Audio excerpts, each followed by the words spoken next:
गरीब की गणेश चतुर्थी। गोपाल, अब सोता ही रहेगा क्या? जल्दी उठकर जा और काम कर ले कुछ। हे भगवान, इसके माता पिता तो चले गए, लेकिन इस मनहूस को छोड़ गए मेरे सिर पर। गोपाल नाम का ये लड़का रामपुर नामक एक गांव में रहता था।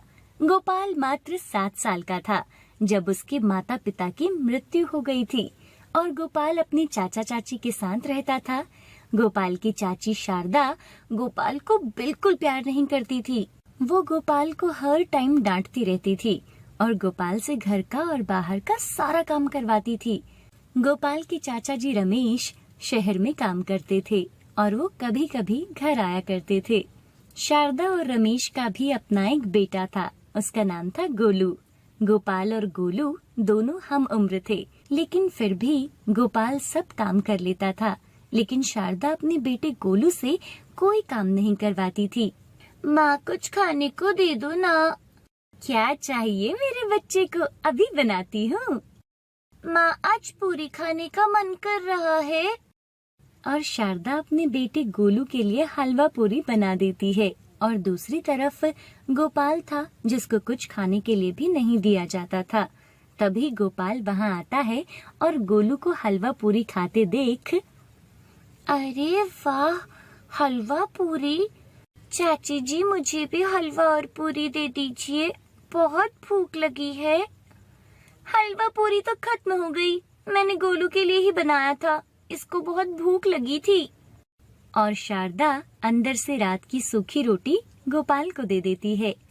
बस यही है, जल्दी से खा ले और फिर गाय भैंस के लिए चारा ले आ। गोपाल वो सूखी रोटी खाता है और गाय भैंस को अपने साथ खेत में ले जाता है। गोपाल भी बिना कुछ बोले सभी काम करता रहता था। एक सुबह, गोपाल जल्दी उठ, देख सूरज सर पे चढ़ गया है और अभी तक तू सोया हुआ है। चल जल्दी उठ और काम कर ले। गोपाल जल्दी से उठ जाता है और घर का सारा काम करता है।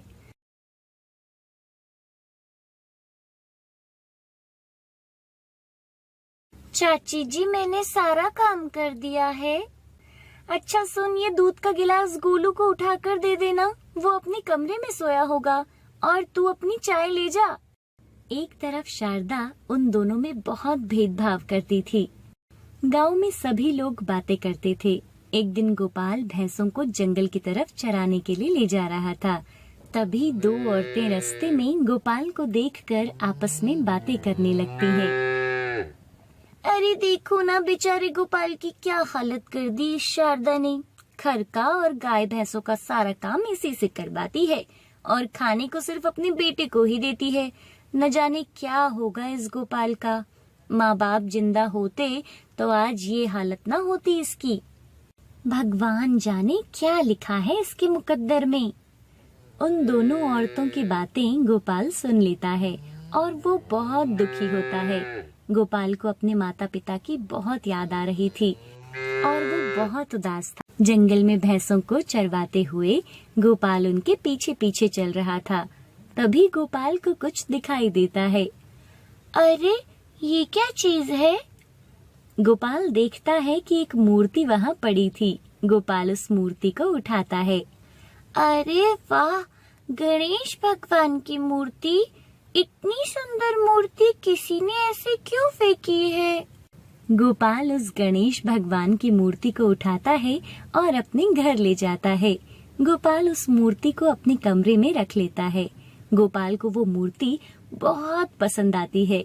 जब से वो मूर्ति उसके कमरे में आई थी, गोपाल बहुत खुश था और हर रोज वह उस मूर्ति से खूब बातें करता और अपने खाने से गणेश भगवान की मूर्ति को भोग भी लगाता।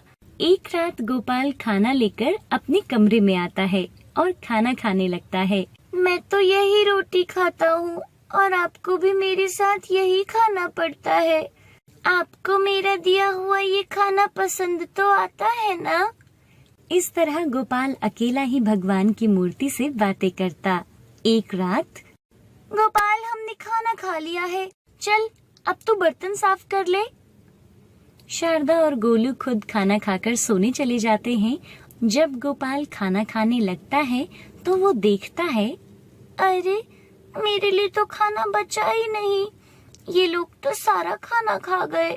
गोपाल की आंखों में आंसू आ जाते हैं। उसे अपनी माँ की बहुत याद आ रही थी। गोपाल अपने कमरे में बिना खाना खाए चला जाता है और गणेश जी की मूर्ति के पास बैठ जाता है और रोने लगता है। माँ, आप तो कितने प्यार से खाना खिलाती थी, भूख नहीं होने पर भी खाना खिलाती थी। गोपाल, आ जाओ बेटा, खाना खा लो। ये देखो, मैंने अपने बेटे के लिए पूरियां बनाई है। माँ, मुझे भूख नहीं है। अरे गोपाल, थोड़ा सा खा ले, तेरी माँ ने इतने प्यार से बनाया है। ठीक है पिताजी, सिर्फ आपके कहने पर खा लेता हूँ, लेकिन माँ से बोलो मैं सिर्फ एक पूरी खाऊंगा। हाँ हाँ, एक ही खाना। और फिर गोपाल की माँ गोपाल को अपने हाथ से खिलाती है। ये सब याद करके गोपाल जोर जोर से रोने लगता है। माँ देखो ना, आज तेरे बेटे को सूखी रोटी भी नहीं दी। माँ पापा तुम दोनों कहाँ चले गए? आप मेरे पास आ जाओ ना, नहीं तो मुझे अपने पास बुला लो। ये लोग मुझे खाना भी नहीं देते। चाची जी जो भी काम बोलती है मैं वो सब काम करता हूँ, फिर भी वो मुझे बिल्कुल भी प्यार नहीं करते। माँ, मैं क्या करूँ? मुझे आपके पास आना है माँ, मेरा यहाँ बिल्कुल भी मन नहीं लगता माँ। और जोर जोर से रोने लगता है। तभी गोपाल को एक आवाज सुनाई देती है, गोपाल, गोपाल। गोपाल अपना नाम सुनकर डर जाता है। वो इधर उधर देखता है, कौन है यहाँ? तभी मूर्ति से आवाज आती है, मैं हूँ गणेशा, तुम्हारा दोस्त। गोपाल देखता है गणेश भगवान की मूर्ति से आवाज आ रही है, तुम्हें भूख लगी है ना? तभी एक बड़ा सा थाल लड्डू और तरह तरह के व्यंजनों से भरा हुआ गोपाल के सामने आता है। उसमें बहुत सारा खाना था। अरे इतना सारा खाना, ये सब मेरे लिए है? हाँ, ये सब तुम्हारे लिए है। और आज से तुम कभी सूखी रोटी नहीं खाओगे। तुम्हें जब भी भूख लगेगी तुम मेरे पास आ जाना और मुझे सच्चे मन से याद करना। गोपाल ये सब देखकर गणेश भगवान के आगे हाथ जोड़कर उनका धन्यवाद करता है।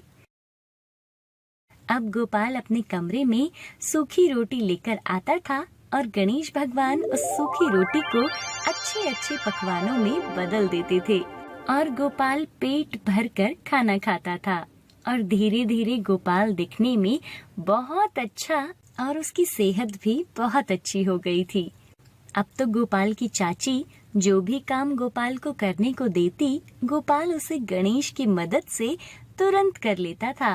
गोपाल, मैं किसी काम से बाहर जा रही हूँ, थोड़ी देर तक आऊंगी, तो घर का सारा काम देख लेना और कपड़े भी धो देना। गोपाल कपड़े धोने जाता है, तभी सारे कपड़े अपने आप धुल जाते हैं और बर्तन भी। गोपाल की चाची जब आती है तो वो देखती है कि गोपाल ने इतने कम समय में सारे काम कर दिए थे। शारदा अपने मन में सोचती है, इसने इतनी जल्दी सारा काम कर दिया, ये सूखी रोटी खा खाकर इतना फुर्तीला और ताकतवर हो गया है। लगता है ये रोटी ज्यादा अच्छी होती है।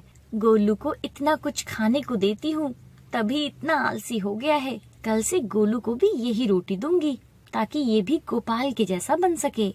अब शारदा अपने बेटे गोलू को भी सूखी रोटी देने लगती है। माँ, ये कैसा खाना है? सूखी रोटी मैं नहीं खाऊंगा। चुपचाप खा ले, ये गोपाल सूखी रोटी खाकर इतना ताकतवर हो गया है, इतना सारा काम चुटकियों में कर देता है। तू भी अगर यही रोटी खाएगा तो उसकी तरह ताकतवर बन जाएगा। धीरे धीरे सूखी रोटी खाकर गोलू बेचारा बहुत कमजोर होने लगा। पता नहीं ये सब क्या हो रहा है, पक्का ये गोपाल कुछ और करता है, मुझे देखना होगा। एक दिन रात को गोपाल सूखी रोटी लेकर अपने कमरे में जाता है और गणेश की मूर्ति से बातें करने लगता है। और ये सब गोपाल की चाची जी शारदा छिपकर देख रही थी। वो देखती है कि गोपाल की सूखी रोटी लड्डू, हलवा और पूरी में बदल जाती है और गोपाल पहले गणेश भगवान को भोग लगाता है और फिर खाना खाता था। अगले दिन, गोपाल चल गाय भैंसों को जंगल चरवाने ले जा। ठीक है चाची जी, मैं अभी ले जाता हूँ। गोपाल भैंसों को चराने ले जाता है और शारदा गोपाल के कमरे में जाती है और उस मूर्ति को अंदर रूम में छिपा लेती है।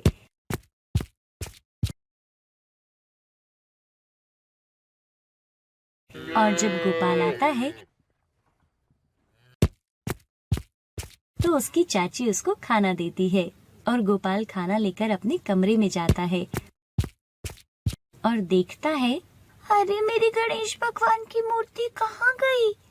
गोपाल इधर उधर देखता है लेकिन उसे कहीं भी मूर्ति नहीं मिलती और वो भागकर बाहर जाता है। चाची, वो मेरे कमरे से आपने मूर्ति उठाई क्या? कौन सी मूर्ति? मुझे किसी मूर्ति के बारे में नहीं पता और ना ही मैंने देखी। और गोपाल गोलू के पास जाता है। गोलू, तूने मेरे गणेश भगवान की मूर्ति उठाई है ना? मैं क्या करूँगा तेरी मूर्ति का? और गोलू गोपाल को धक्का दे देता है और फिर गोपाल को गुस्सा आ जाता है। वो उसे पकड़ लेता है। तूने ही मेरी मूर्ति उठाई है, मुझे वो मूर्ति वापस कर दे। तभी उन दोनों को झगड़ा करते देख शारदा वहाँ आ जाती है। तेरी इतनी मजाल, तू मेरे बेटे को मार रहा है, अभी बताती हूँ तुझे। और शारदा डंडे से उसे मारने लगती है। मार की वजह से गोपाल जोर जोर से चिल्लाता है, गणेश बचाओ, गणेश बचाओ मुझे। और तभी शारदा के हाथ से वो डंडा छूट जाता है और वो डंडा उसी पर वार करने लगता है। अरे ये क्या हो रहा है? मत मारो मुझे, मुझे मत मारो। शारदा गोपाल से माफी मांगती है। मुझे माफ कर दो बेटा, मुझे बचा लो बेटा, नहीं तो ये डंडा मेरी जान ही ले लेगा। धन्यवाद गणेशा, अब आप चाची जी को माफ कर दो। और वो डंडा शारदा को मारना बंद कर देता है। ये सब देखकर शारदा को अपनी गलतियों का एहसास हो जाता है और वो बोलती है, मुझे माफ कर दो प्रभु, मैं अपने घमंड में इतनी चूर हो गई थी कि मैंने गोपाल को बहुत परेशान किया, लेकिन अब से मैं अच्छे से इसका पालन पोषण करूंगी। और गणेश भगवान की वो मूर्ति वापस गोपाल के कमरे में आ जाती है। ये सभी लोग मिलजुल कर पूजा करते हैं और गणेश भगवान को लड्डू का भोग लगाते हैं। भगवान की कृपा से गोपाल अब स्कूल जाने लगा था और शारदा भी उसके साथ अपने बेटे जैसा ही बर्ताव करती थी। गणेश चतुर्थी की आप सभी को ढेर सारी शुभकामनाएं। आपको ये स्टोरी कैसी लगी हमें कमेंट करके जरूर बताइए। और हाँ, अगर आपने अभी तक हमारे चैनल को सब्सक्राइब नहीं किया है तो जल्दी से हमारे चैनल को सब्सक्राइब कर दीजिए। साथ ही दिए गए नोटिफिकेशन बेल की घंटी को भी दबा दीजिए ताकि जब भी हम कोई भी स्टोरी अपलोड करें तो उसका नोटिफिकेशन आपको सबसे पहले मिल सके। Bye bye kids.